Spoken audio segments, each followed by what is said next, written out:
નાચતો મોર અન પૈસાનું જોર કાયમી રહેવાનું નહીં. સમય પૂરો થાય એટલે કલા ને કલાબાજી હમેટી લેવામાં મજા છે.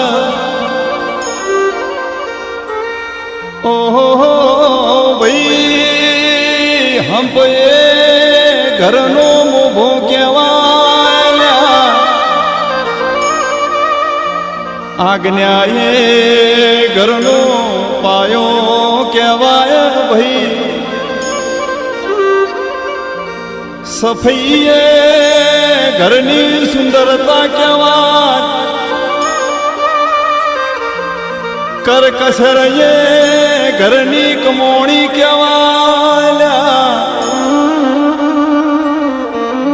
થોડું કમો પણ થોડામાં સંતોષ રાખો એ ઘરનું ભોજન કહેવાય ભાઈ. ઘરમાં હળી મળીને શાંતિ રાખો એ ઘરનું સુખ કહેવાય ભાઈ. આવતા સંતને ભિખારીને દોન કરો એ ઘરનો દીવડો કહેવાય પ્રભુ મારા.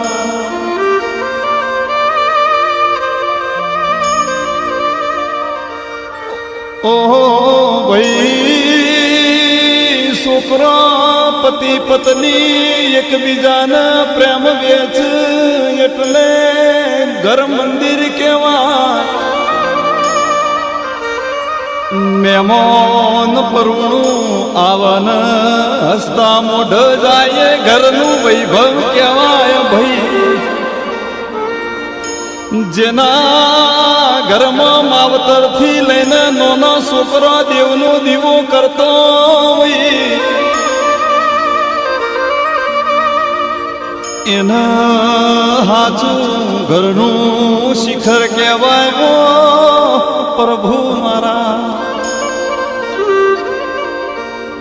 ઓહો ભાઈ વાલની બેટીમાં ઘરની પત્ની સંતોષ રાખતી એ સ્ત્રી ઘરની લક્ષ્મી કહેવાય. તમારી ઘેર હાજરીમાં તમારી પેઢીની વાહ વાહ કરતી હોય હાચી લક્ષ્મી કહેવાય ભાઈ. લાખનો કરોડોનો કજિયો હોય પણ સમાધાન કરો એ ઘરનું હાચું સુખ કહેવાય પ્રભુ મારા. ઓહો ભાઈ મોણ જ્યારે જન્મ એટલા એનું વજન 2.5 કિલો હોય. મોણ જ્યારે મરી જાય એટલે એની રાખનું વજન કરો એટલે 2.5 કિલો આવે ભાઈ. જિંદગીનું પેલું કપડું જેનું નામ જભલું કહેવાય. જેમાં ખિસ્સું ના હોય અને જિંદગીનું છેલ્લું કપડું કફન કહેવાય એમાં ખિસ્સું ન હોય પ્રભુ મારા.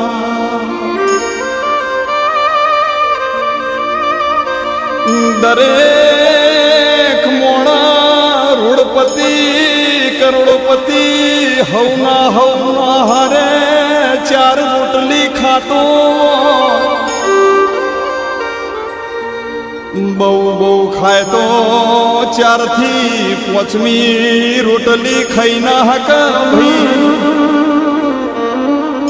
પણ આ વચલ્યા ખિસ્સા માટે આટલી બધી ઉપાધિ હુકમ કરવી પડે. હુકમ આટલી દોડધામ કરવી પડે. હુકમ આટલા દાવ પેચ કરવા પડે પ્રભુ મારા. ઓહો ભાઈ રૂપિયા માટે એસી સાહેબી કેટલા દગા કરાવા આપણે કોકનું લોહી લેવાનું હોય તો ગ્રુપ ચેક કરવું પડે છે પણ કોકના રૂપિયા જો લેવાના હોય તો કયા ગ્રુપના છે એ નક્કી કરતા નથી આ ધર્મનું સક ધર્મનું સ ન્યાયનું સક અન્યાયનું સ રૂપિયા લેતી વખત કોઈ ગ્રુપ ચેક થતું નહીં ભળજો પ્રભુ મારા એટલે સમજણ વાળો હોનમો સમજી જા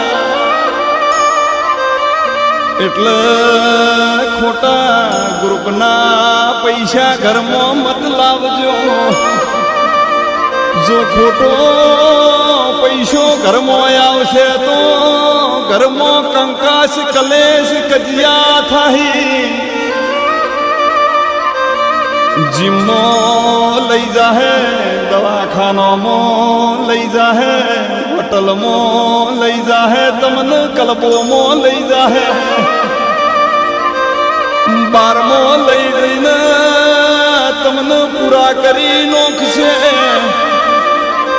હાથે હાથે તમારું જીવન જિંદગી ને શરીર પૂરું કરી નોખશે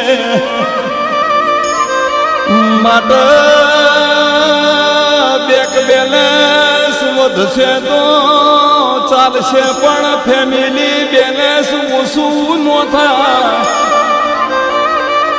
એની વર રાખજો કે આપણે કેટલા પૈસા કમાણા